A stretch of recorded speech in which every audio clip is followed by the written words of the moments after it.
to tie a blue-winged olive Comparadun. The fly floats subsurface versus top surface like other dry flies, indicating it is stuck in the surface film rather than an adult ready to fly. Stay until the end of the video to see engineered anatomy of the Comparadun for proper flotation. We're going to start with a size 18 dry fly hook. Now this one is standard size wire and standard length. Using a 70 thread, we'll start at the high with our jam knot, work our way back to midway on the hook shank. Take a thread that is twice the thickness of our tying thread, so 2 times 70 would be 140 denier. Bring that underneath the hook shank, underneath our thread, and bring it to the very top of the hook shank in the center. We'll pull that to length, just so we don't have to cut it. Okay, wrap it tight, making sure that it is right in the center of the wire, just to the bend of the hook, and come back a little bit. Take this end and then put that in your material holder. Cut 2 micro fibettes as long as you can get them. We're going to bring those underneath the hook shank and the thread. Bring those to the top.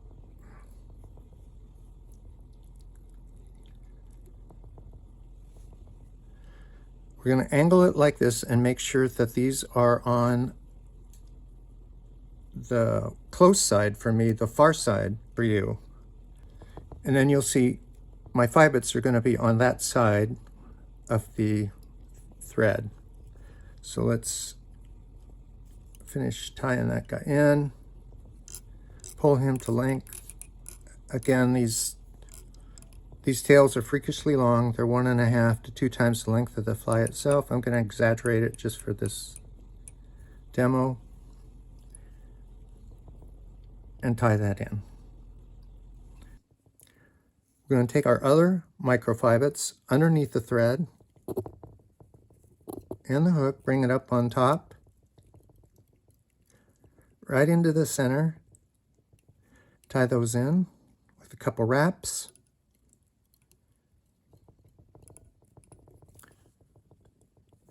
I'm going to turn and show you where we're at now so you can see we're on both sides of the thread. Pull the length, matching the length of the other one.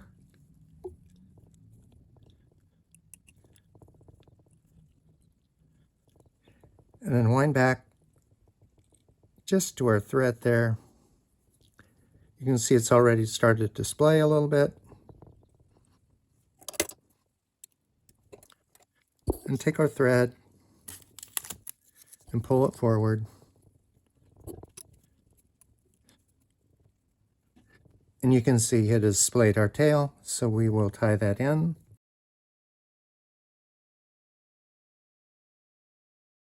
And then stop about 1.5 eyelets behind the eye where we will tie in our wing. Cut off a pinch of deer Comparadun hair. Now what you're looking for is a medium coarse and a straight patch of hair. Take your comb and comb out the underfur. And then we're going to put this in a hair stacker. For me and the flies I tie, it's a medium dense wing. And I want something that's 3/4 the diameter of the thickness of a pencil lead.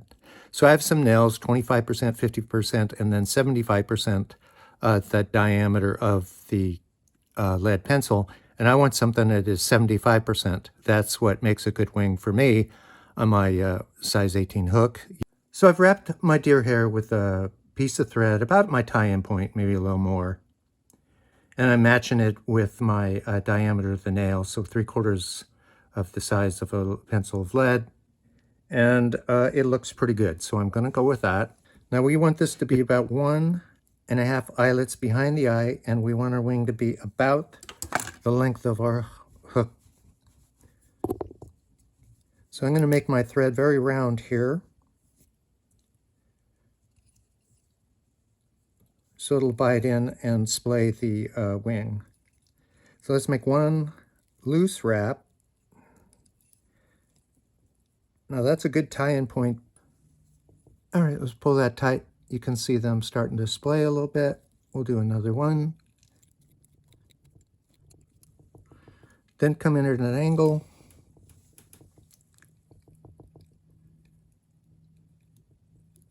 Just above the hook shank. You do not want to cut your tail.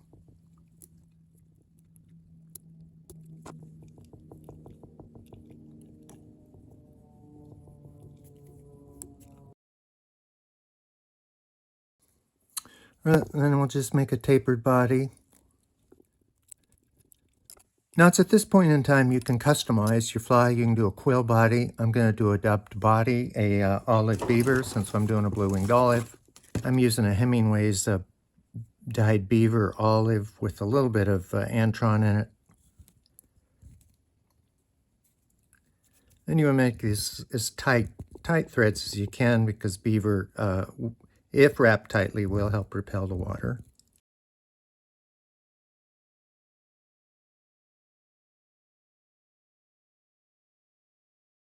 Pull back our wing. And we're going to build up a little thread dam right in front, and you can see we have about an eyelet of space there. Take a look at the front to make sure if it's flaring right. Okay.